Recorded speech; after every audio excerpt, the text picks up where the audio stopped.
하나님 말씀 이사야서 64장 1절에서 10절 말씀입니다. 그러나 여호와여, 이제 주는 우리 아버지 신이이다. 우리는 진흙이요 주는 토기장이시니 우리는 다 주의 손으로 지으신 것이니이다. 아멘. 올해 가을 지방 한 교도소에서 재소자 체육대회가 열렸습니다.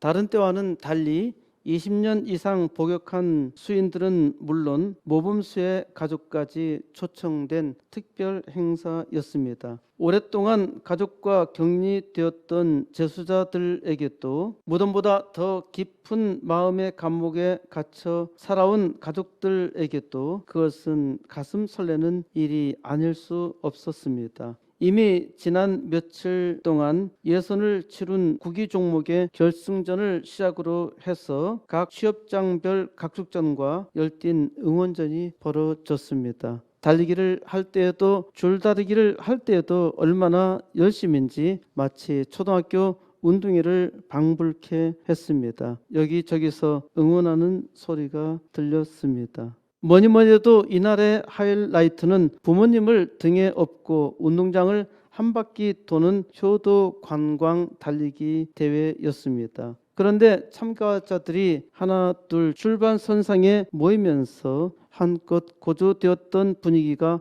갑자기 숙연해지기 시작했습니다. 푸른 수의를 입은 선수들이 그 쓸쓸한 등을 부모님 앞에 내밀었고 마침내 출발 신호가 떨어졌습니다. 하지만 온 힘을 다해 달리는 주자는 아무도 없었습니다. 아들의 눈물을 훔쳐주느라 당신 눈가의 눈물을 닦지 못하는 어머니, 아들의 축 처진 등이 안쓰러워 차마 업히지 못하는 아버지, 교도소 운동장은 이내 울음바다로 변해버렸습니다. 아니, 서로가 고린 지점에 조금이라도 늦게 들어가려고 애를 쓰는 듯한 이상한 경주였습니다. 그것은 결코 말로는 표현할 수 없는 감동의 레이스였습니다. 그들이 원한 건 1등이 아니었습니다. 그들은 그렇게 해서 함께 있는 시간을 단 1초라도 연장해 보고 싶었던 것입니다. 대단히 감동스러운 일이었지요. 이러한 일을 직접 경험한 재소자 자식들은 다시는 교도소에 들어오는 일이 없을 것이라 생각됩니다. 이러한 방법은 최상의 교정 효과를 나타낼 것입니다. 그런데 저는 이 이야기 출처가 대단히 궁금했습니다.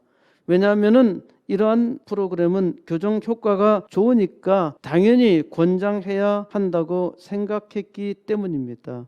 교도소의 교도는 바로잡아 인도한다는 뜻이니까 교도소는 바로잡아 인도하는 장소라는 말입니다. 그런데 우리나라 표준 국어 대사전에서 교도소는 행형 사무를 맡아보는 기관, 징역형이나 금고형, 노역장 유치나 구류 처분을 받은 사람, 재판 중에 있는 사람 등을 수용하는 시설이다 라고 두 줄로 정리되어 있었습니다.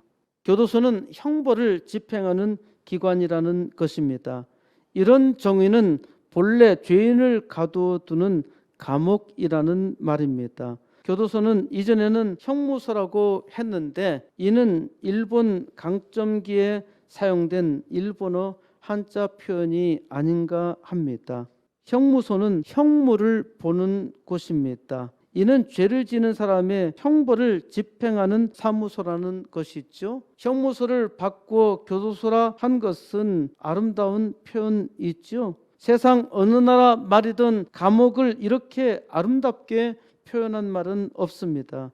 죄수를 가두어 놓은 감옥에 대해서 왜 이렇게 좋은 말을 사용했을까요? 죄수는 감옥에 가두어 벌을 받게 해야 한다는 것인데 이는 인과응보적 사고인 것입니다. 죄수를 감옥에 가두는 것은 처벌의 목적인데 처벌의 목적으로 감옥에 가두는 것도 이상한 일입니다. 처벌에도 또 죄를 짓고 감옥에 들어가니까 이는 세금만 낭비할 뿐이죠. 죄에 대해서 처벌하는 것이 목적이라면 죽여야 합니다.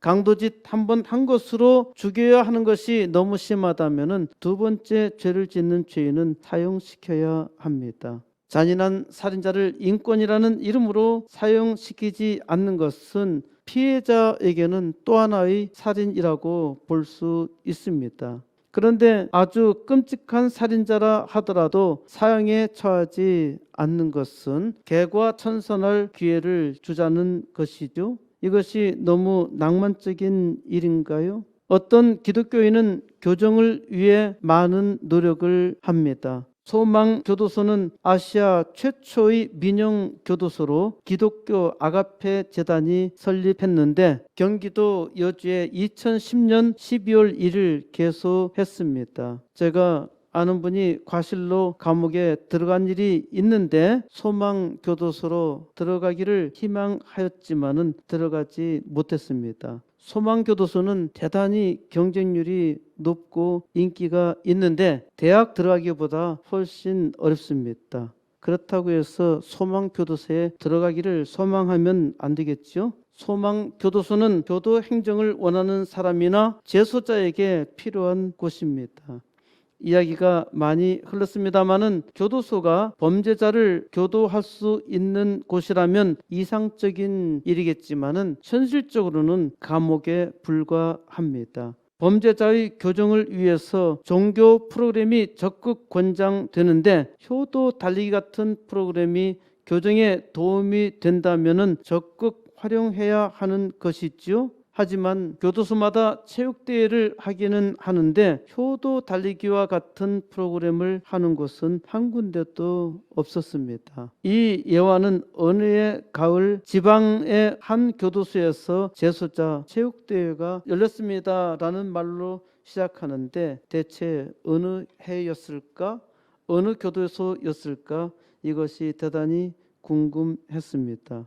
이 감동적인 실화는 많은 글에서 또 교회 설교에서 인용되면서 많은 사람들을 감동시켰습니다. 이 이야기는 2008년 12월 20일 출간된 당신의 오늘을 응원하는 아침 공감이라는 책에도 실화로 소개되어 있습니다.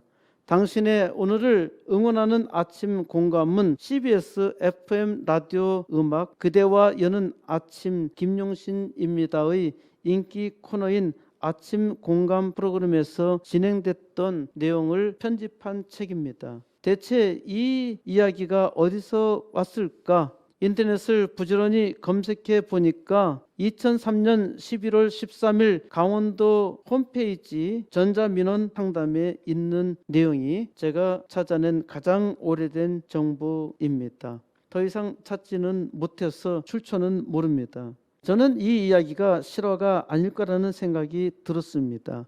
실화라면은 육하 원칙이 있어야 합니다. 내용 중 인권 침해가 있다면은 일부 생략할 수 있겠지만은 이 이야기에는 인권 침해적인 내용은 없습니다. 적어도 시간과 장소에 대한 언급이 있어야 하는데 처음부터 그 내용을 생략하고 있습니다. 또한 감동적인 실화라면 재소자의 교도를 위해서 계속 효도 달리기를 해야 합니다. 효도 달리기가 교도소 밖에 있는 사람이 보기에는 대단히 이상적인 프로그램인 것처럼 보여도 실제 교도소 내 현실에서는 아마 또 어려움과 부작용이 많을 것이라 생각됩니다. 제가 이 예화의 사실 여부에 집착하는 것은 예화를 실화처럼 말하면은 진리와 진실을 왜곡할 수 있기 때문입니다.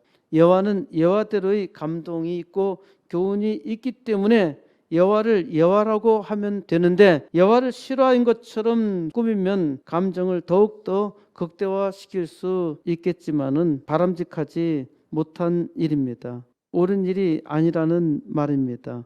무엇보다 진리를 전하는 데 진실해야 하기 때문입니다. 사악한 악당은 수단과 방법을 가리지 않고 속이기 때문에 사람들이 거짓 것을 잘 믿고 진실을 외면하기 때문에 더욱더 진실을 전해야 합니다. 좌우간 효도 달리기는 효도가 뭔지 느끼게 해주는 일이었기 때문에 감동이었습니다. 효라는 한자는 늙을 노자와 아들 자자가 결합한 모습입니다. 이는 자식이 늙은 부모를 업고 있는 것이 효라는 말입니다. 자식이 노쇠한 부모의 노년을 보살피는 것이 효라는 말이지요. 캥거루족이라는 말이 유행한 지 아주 오래되었습니다마는 요즘은 늙은 부모가 자식을 업어야 하는 세상입니다. 대체로 부모 세대는 돈이 있고 자식 세대는 돈이 없습니다. 옛날에는 60까지 살기도 어려웠는데 요즘 60은 청춘이죠. 저도 65세가 넘었는데 내 자식들은 나를 노인네로 보지 않습니다. 좌우간 효는 부모가 살아있을 때 해야 효입니다. 부모가 죽은 뒤에 부지런히 제사를 드리는 것은 부모를 위한 것이 전혀 아닙니다. 자기가 복을 받을까 해서 부지런히 제사를 드리는 것이죠. 옛날에 효자가 3년상을 부모의 무덤에서 지내며 다 하지 못한 효를 탄식하며 지냈는데 이는 상당히 어리석은 짓이죠. 실제로 아무런 유익도 없을 뿐더러 효자라는 심리적 보상만 받았을 뿐입니다. 진짜 부모에게 효도를 못해서 후회한다면 잘 살아야 합니다. 잘 사는 것이 효도 아닐까요? 성경은 우리에게 분명히 말씀합니다.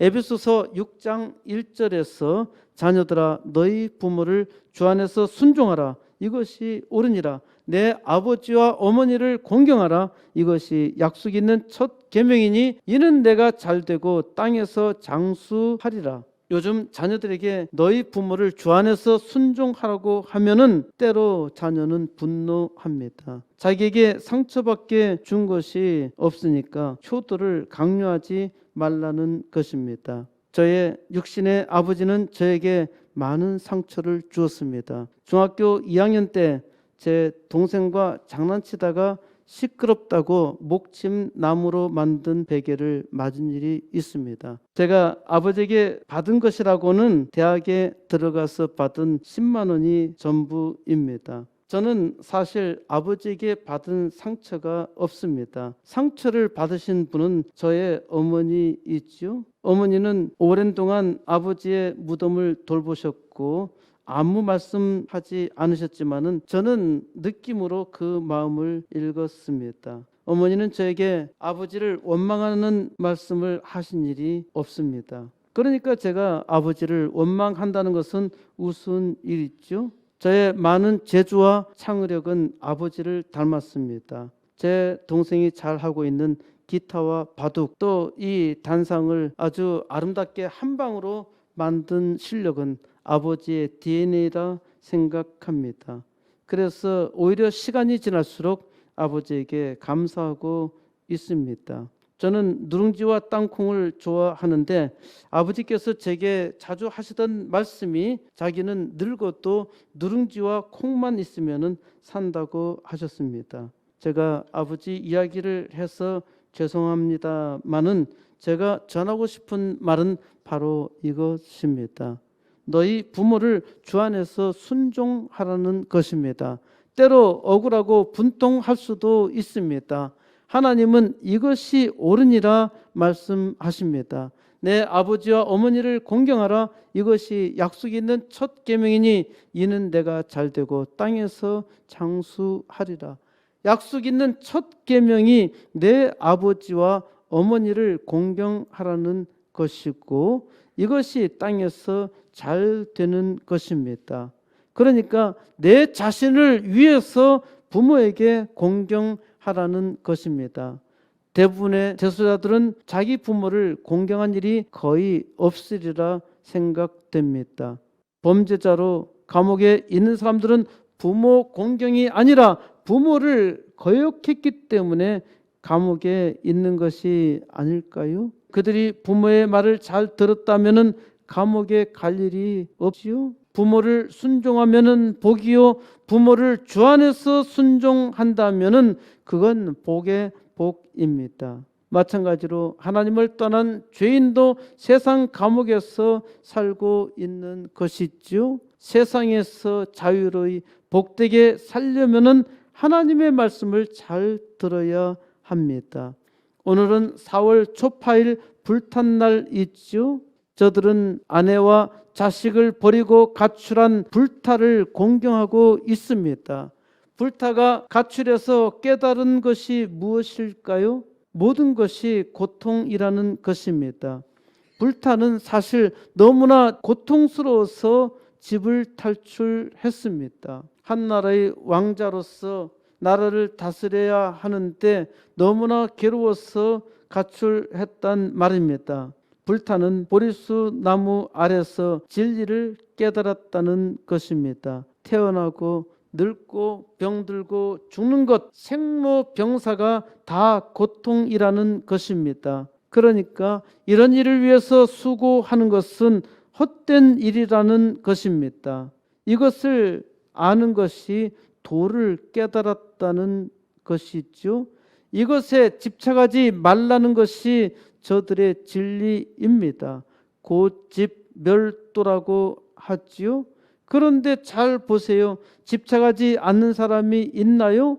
복을 받으려고 노력하지 말라는데 복을 받으려고 연등을 달아 놓지요. 복은 인간의 본성입니다. 그런데 저들이 어떻게 불상 앞에서 복을 받을 수 있겠습니까? 불상은 저들을 아주 불쌍하게 여깁니다. 돌이나 나무나 플라스틱 주물에 불과한데 거기에 신령한 귀신이 있는 줄 알고 비니까 불상이 얼마나 그 앞에서 부는 인간을 불쌍하게 여길까요? 더욱이 이런 것에 집착하지 말라고 했는데 그러면 그럴수록 더욱더 집착하니까 중생이 불쌍하지요. 저에게 불교를 비난한다고 말할 사람도 있겠는데 도를 알거나 도를 알려고 하는 사람은 제가 하는 말이 비난이라고 할 수 없지요. 저들 생각에 저는 도를 모르는 중생이라 생각할 테니까요. 그런데 저는 도에 통달한 사람입니다. 요한복음 14장 6절에서 예수께서 이르시되 내가 곧 길이요 진리요 생명이니 나로 말미암지 않고는 아버지께로 올 자가 없느니라. 예수님이 길, 도란 말입니다. 저들은 도를 찾지만은 찾지 못합니다. 도를 찾았다고 하는 불타들이 종종 있기는 하지만은 처음 불타 석가가 말하는 것을 넘어서지 못합니다. 불타가 이미 말했는데 부지런히 깨달으려고 돌을 닦는다고 하지만은 돌을 결코 닦을 수 없습니다. 그런데 하나님의 자녀된 우리는 아주 쉽지요? 도는 믿기만 하면은 됩니다. 예수님이 도라는 것을 믿기만 하면은 그 길로 우리는 예수님께서 닦아놓으신 길로 아버지 하나님께 나아갑니다. 하나님은 우리 아버지시라. 이것이 아주 놀라운 일입니다.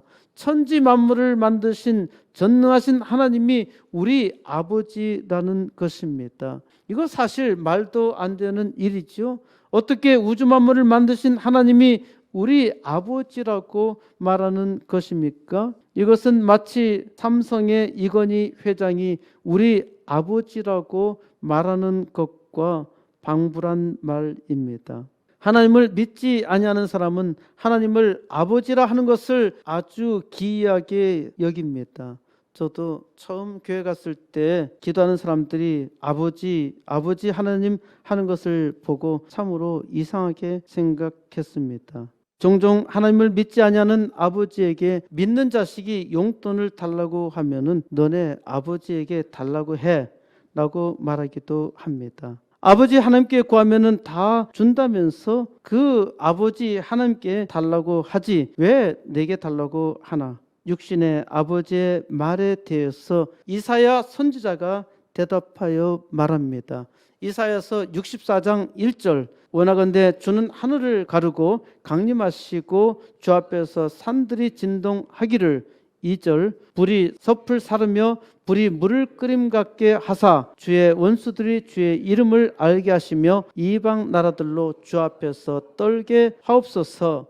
원하건대 하나님의 사람이 하나님께 무엇을 구하고 있습니까? 하나님이 강림하시어 악당들을 심판해 달라는 요청이지요. 첫째로는 주의 원수들이 주의 이름을 알게 해달라고 합니다. 하나님을 대적하는 자들이 하나님을 알게 해달라는 것입니다. 하나님을 대적하고 까부는 자들에게 하나님이 심판하시사 하나님이 일하신다는 것을 알게 해달라는 요청이죠. 우주 만물을 만드신 이가 누구이신지, 세상을 주관하시는 이가 누구이신지, 심판하는 이가 누구인지 알게 해달라는 것입니다. 둘째는 이방 나라들로 주 앞에서 떨게 해달라는 것입니다. 이는 하나님을 믿지 아니하는 모든 사람들이 하나님 앞에서 떨게 해달라는 요청입니다. 하나님의 사람이 이 일을 어떻게 해달라고 요청하나요? 주 앞에서 산들이 진동하기를 불이 섭을 사르며 불이 물을 끓임 같게 하사, 이는 산들이 진동하여서 불을 뿜어내어서 모든 것을 태우며 용암이 부글부글 끓어오르게 하라는 요청입니다. 하나님이 천지를 진동시켜서 지진을 일으키시고 화산불을 터지게 해서 용암이 흘러내려서 세상 모든 사람들이 이 일을 행하신 이가 하나님이신 줄을 알고 하나님 앞에서 떨게 해달라는 요청입니다. 하나님의 사람의 요청이 꽤나 단순하지 않나요? 소돔성이 불에 타 없어졌던 것처럼 하나님의 사람의 원대로 되면은 모든 것이 다 불타 버리니까, 자기도 불탈 수 있으니까 이는 안 될 일이 아닌가요? 하지만 하나님의 사람이 이렇게 원했던 것은 세상이 그만큼 악하다는 것입니다. 또한 하나님이 강림하시기를 간구하는 것입니다. 이런 심정을 이해하기 힘들 수도 있습니다. 일제 침략기에 일본의 극심한 횡포가 있을 때, 또 6.25 한국 전쟁에서 공산당의 만행이 심하게 일어났을 때 아마도 이런 기도가 저절로 나왔을 거라 생각됩니다. 3절, 주께서 강림하사 우리가 생각하지 못한 두려운 일을 행하시던 그때 신들이 주 앞에서 진동하였사오니. 4절, 주 외에는 자기를 앙마하는 자를 위하여 이런 일을 행한 신을 옛부터 들은 자도 없고 귀로 들은 자도 없고 눈으로 본 자도 없었나이다. 주께서 강림하사 우리가 생각하지 못한 두려운 일을 행하시던 그때, 하나님의 사람은 예전에 하나님이 하셨던 일을 소환하고 있습니다. 하나님은 600여 년 전에 자기 조상 이스라엘이 이집트에서 종살이를 할 때에 하나님께서 구원하신 사건을 말하고 있습니다. 산들이 주 앞에서 진동하였사오니, 이는 홍해 바다가 갈라진 일이고 천지가 진동한 것이죠. 하나님께서 홍해 바다를 가르며 이스라엘 백성을 건너게 하셨습니다. 이 세상에 하나님 외에 자기 신을 앙망하는 자를 위해서 이런 일을 행하는 자가 전혀 없다는 것입니다. 이집트 제국이 많은 신을 섬기나 그 신이 하는 일은 아무것도 없었고 이를 본 일도 없습니다. 세상 역사에서 오직 하나님만이 자기를 믿는 백성을 위해서 일하셨다는 것입니다. 불타가 그의 백성을 위해서 한 일은 전혀 없습니다. 하나님의 사람은 하나님이 자기를 위해 하신 일을 보고 믿지요. 하나님은 이스라엘의 역사를 통해서 그 이름을 나타내셨고 일을 하셨습니다. 5절, 주께서 기쁘게 공의를 행하는 자와 주의 길에서 주를 기억하는 자를 선대하시거늘 우리가 범죄함으로 주께서 진노하셨사오며 그 현상이 이미 오래되었사오니 우리가 어찌 구원을 얻을 수 있으리까? 하나님께서 기쁘게 의를 행하시는 자와 주의 길에서 주를 기억하는 자, 곧 주의 도로 행하는 자를 만나신다는 말씀입니다. 하나님의 백성은 마땅히 기뻐하며 주의 뜻을 행하고 하나님의 도로 행하니 하나님께서 기쁘시게 받으십니다. 하지만 주님께서 진노하셨어요.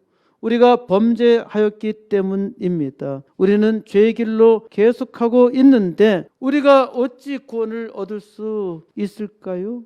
우리는 악인에 대해서 심판해 달라고 요청하면서 우리 자신도 죄에서 벗어나지 못하고 있는데 우리가 어떻게 구원받을 수 있겠느냐 묻는 것입니다. 이것이 우리의 진실된 현실이지요. 우리는 죄를 지으면서 악당은 심판받고 나는 구원받기를 원하고 있단 말입니다. 6절 무릇 우리는 다 부정한 자 같아서 우리의 의는 다 더러운 옷 같으며 우리는 다 잎사귀같이 시들므로 우리의 죄악이 바람같이 우리를 몰아가나이다. 우리는 다 부정한 자와 같습니다.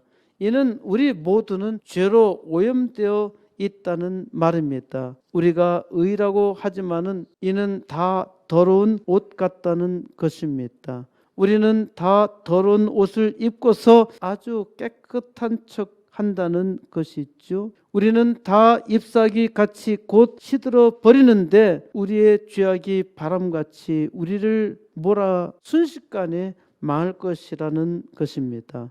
7절 주의 이름을 부른 자가 없으며 스스로 분발하여 주를 붙잡는 자가 없사오니 이는 주께서 우리에게 얼굴을 숨기시며 우리의 죄악으로 말미암아 우리가 소멸되게 하셨음이니이다. 망할 지경에 있는데도 불구하고 주의 이름을 부르는 자가 없습니다. 사람은 참으로 어리석어서 망해도 망할 줄을 모릅니다. 이스라엘이 망할 지경에 있어도 주의 이름을 부를 줄 몰라서 망하고 말았지요. 사람이 스스로 분발하여 주를 붙잡는 자가 없습니다. 사람이 스스로 분발했기 때문에 하나님을 붙잡고 믿는 것이 아닙니다. 그런데 이렇게 된 까닭이 하나님이 우리에게 얼굴을 숨기시는 것이라 합니다. 하나님이 우리에게 얼굴을 숨기시기 때문에 우리가 하나님을 분발하여 스스로 붙잡을 수가 없다는 것이죠. 하나님께서 우리에게 얼굴을 숨기시는 것은 우리의 죄악으로 우리로 하여금 소멸되게 하셨다는 것입니다. 쉽게 말하자면은 우리의 죄악으로 우리가 망하게 되도록 하나님이 숨으셨다는 것입니다. 그래서 사람이 고통을 당해도 하나님은 모른 척 하신다는 말이죠. 이 말씀에서 프랑스의 철학자 류시엥 골드만은 숨은 하나님이라 하며 숨은 신은 항상 존재하지만은 결코 나타나지 않는다고 했습니다. 하나님은 스스로 숨으시겠다고 말씀하셨어요. 신명기 31장 16절에서 또 여호와께서 모세에게 이르시되 너는 내 조상과 함께 누우려니와 이 백성은 그 땅으로 들어가 음란히 그 땅의 이방 신들을 따르며 일어날 것이요 나를 버리고 내가 그들과 맺은 언약을 어길 것이라. 내가 그들에게 진노하여 그들을 버리며 내 얼굴을 숨겨 그들에게 보이지 않게 할 것인즉 그들이 삼킴을 당하여 허다한 재앙과 환란이 그들에게 임할 그때 그들이 말하기를 이 재앙이 우리에게 내림은 우리 하나님이 우리 가운데 계시지 않은 까닭이 아니냐 할 것이라. 또 그들이 돌이켜 다른 신들을 따르는 모든 악행으로 말미암아 내가 그때 반드시 내 얼굴을 숨기리라. 하나님은 이스라엘 백성을 이집트에서 이끌어내서 축복의 땅 가나안 땅으로 인도하셨지만은 이스라엘이 가나안 땅에서 하나님을 경배하며 복되게 살지 못하고 우상을 숭배하여 망할 것이라 말씀하십니다. 이스라엘 백성이 재앙과 환란을 당할 때 하나님은 그 얼굴을 숨기신다고 말씀하셨습니다. 하나님은 반드시 내 얼굴을 숨기리라. 이스라엘의 죄악으로 하나님은 숨어 계신다 말씀하신 것입니다. 이스라엘에게 많은 재앙이 내려도 하나님은 본체도 하지 않으시겠다는 말씀입니다. 하나님은 사람의 죄악 때문에 사람의 고통에 대해서 침묵하신다는 말씀입니다. 코로나 재앙으로 온 세상 사람들이 고통을 당하고 있는데 하나님께서 사람의 죄악으로 그 얼굴을 숨기신다는 말씀입니다. 8절 그러나 여호와여 이제 주는 우리 아버지 신이있다. 우리는 진흙이요 주는 토기장이시니 우리는 다 주의 손으로 지으신 것이니이다. 그러나 여호와여 이제 주는 우리 아버지 신이있다. 이는 아주 놀라운 반전입니다. 여호와 하나님은 이제 우리 아버지시라는 것입니다. 이건 굉장한 고백이지요. 예수님의 제자들이 예수님께 기도를 가르쳐 달라고 요청했을 때 예수님은 하늘에 계신 우리 아버지라는 말로 주기도문을 시작하셨습니다.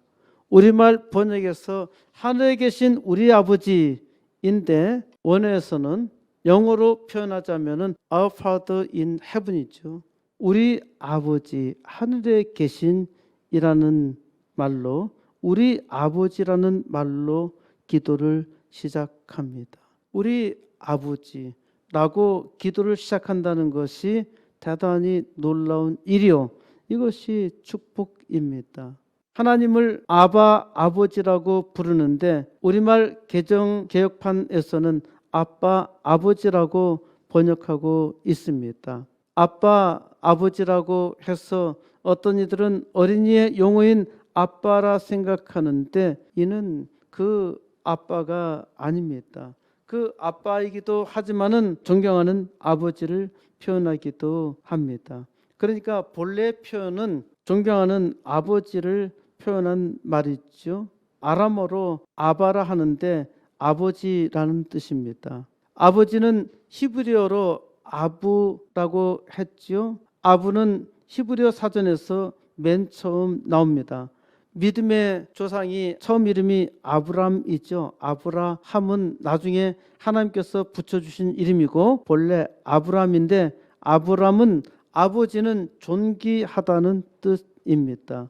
아빠, 아버지라고 번역한 것은 아람어가 정말 그렇게 발음하는지는 잘 모르겠고 제가 여러 가지 상황으로 볼 때는 아바, 아버지라 해야 한다고 생각합니다. 이는 또한 아바를 아빠로 오해할 수 있기 때문입니다. 하나님을 우리 아버지로 부른다는 것은 아주 놀라운 일입니다. 우리 아버지 했을 때 우리 아버지가 응답하시죠.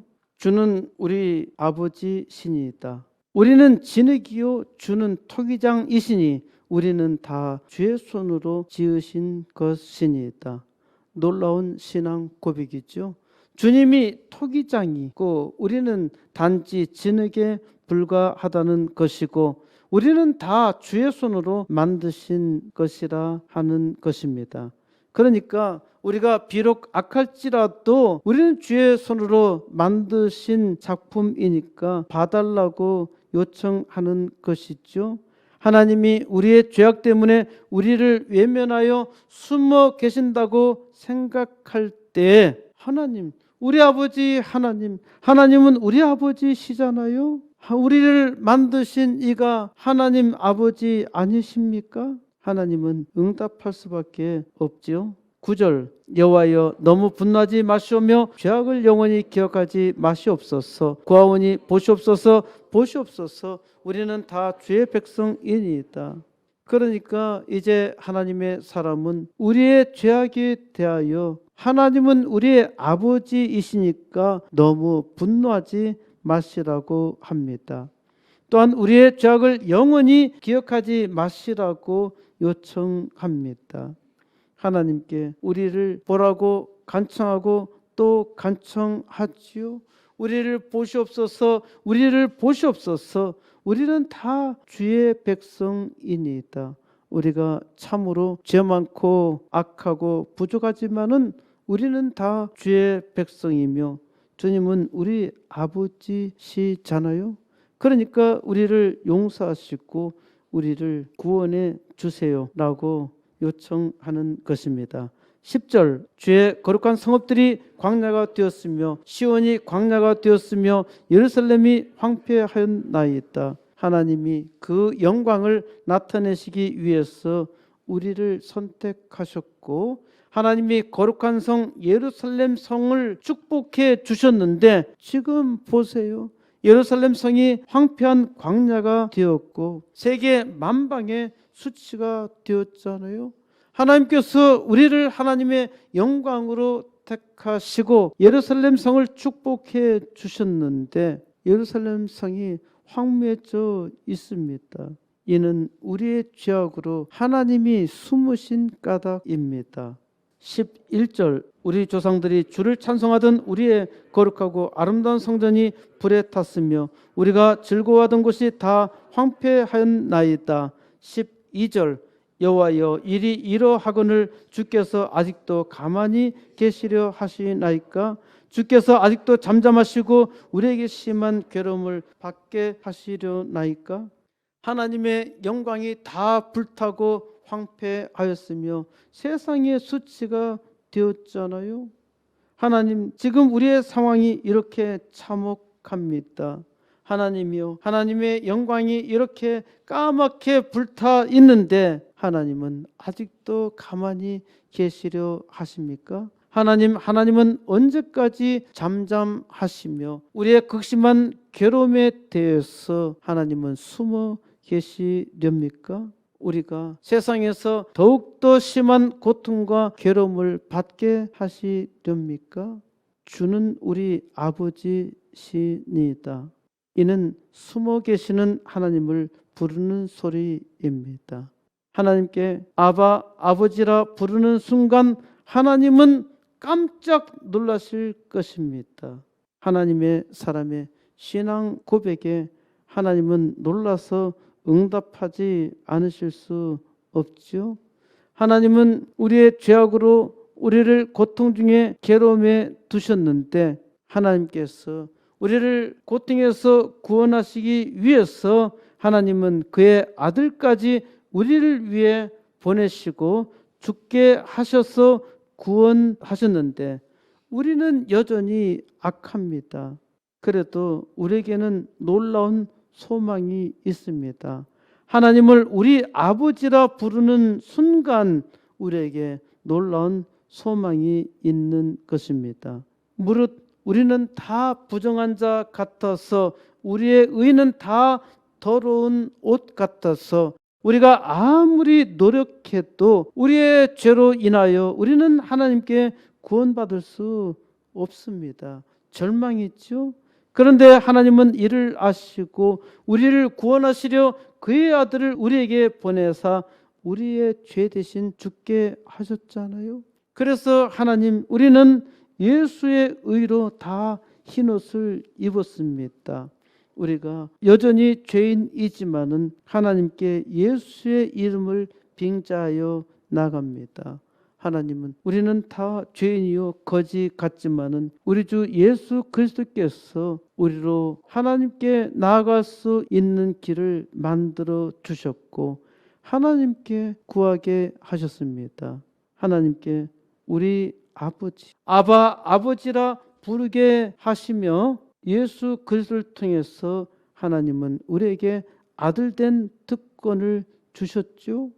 하나님은 거지 같은 우리를 구원하여 주시사 왕의 길로 가게 하셨습니다. 우리 아버지 하나님, 우리의 기도를 들어주소서. 주는 우리 아버지 신이다. 하나님이여 주는 우리 아버지 신이다. 아바 아버지여 이제 나타내시옵소서. 이 땅이 황무하였고 하나님의 백성들은 고난 중에 조롱당하고 있나이다. 우리는 지금 영적 디아스포라에 있습니다. 하나님께서 수많은 은혜를 주셨지만은 우리는 전혀 감당하지 못하고 있으니까 지금도 많은 고통을 경험하고 있습니다. 우리 아버지 하나님이요 이제 은혜의 때입니다. 하나님이요 이제 강림하여 강력하게 그 은혜 역사를 나타내 주시옵소서. 아바 아버지 주는 우리 아버지 신이다. 우리는 하나님께 아주 강력하게 은혜를 요청해야 합니다. 아바 아버지 이 시대 하나님의 큰 역사 부흥을 이룰 수 있도록 주님께서 친히 강림하옵소서. 우리는 약하고 우리는 죄 많고 부족하나 하나님의 이름을 위하여 하나님께서 친히 강림하옵소서. 우리 아버지여, 우리에게 우선 80개 개척교회와 2개의 학교를 시작하게 하시고 이를 통해서 오직 하나님의 영광을 나타내게 해 주시옵소서. 하나님은 우리 아버지라고 부르는 순간 우리에게 귀를 기울이시고 들으십니다. 우리의 고통 중에 하나님께 은혜를 구할 때 하나님께서 크게 역사하십니다.